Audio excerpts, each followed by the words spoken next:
Hey guys! Welcome back to my channel. My name is Mears, by the way. And today we will try this Puto from Nathaniel's. So this is just a one piece from the 6 pieces pack siya. And my tito got this from SM Clark yesterday, November 17.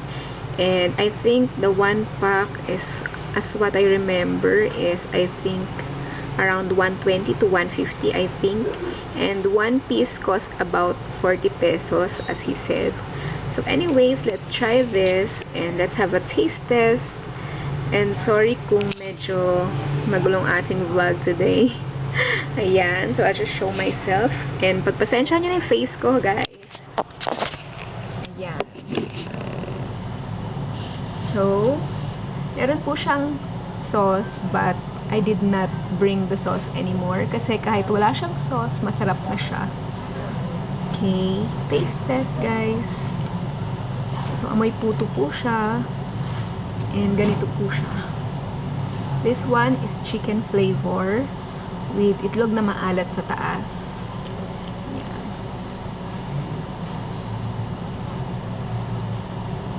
Sarap pa rin. Kahit after a day, moist pa rin siya. And this is what I like about this puto. O kahit walang sauce, masarap siya. Yummy.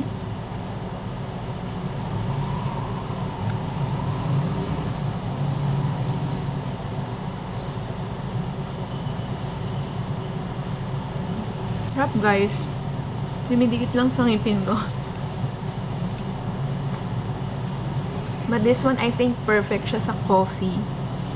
Or if you have hot chocolate or milk tea. Sarap.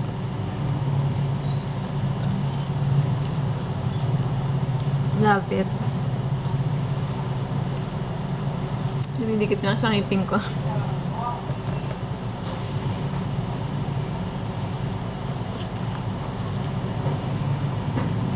So, let's try to rate this, guys.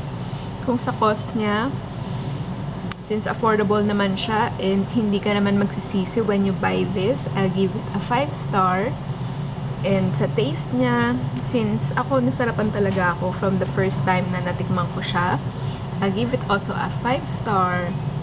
So, overall feels ko sa kanya, overall rating.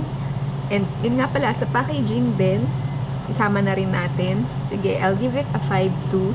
So, paper naman siya. So, economy or friendly naman siya sa environment. Ayan. Okay, so overall rating natin is 5 stars na rin.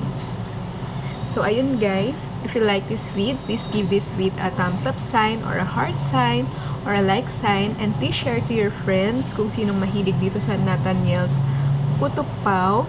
And I think marami pa silang flavors. This one is in chicken. And you can try it also. So, punta na kayo sa mga Nathaniel's pasalubong. And hindi po siya sponsored with. Mahilig lang talaga ako kumain. Okay guys, and please subscribe to my channel.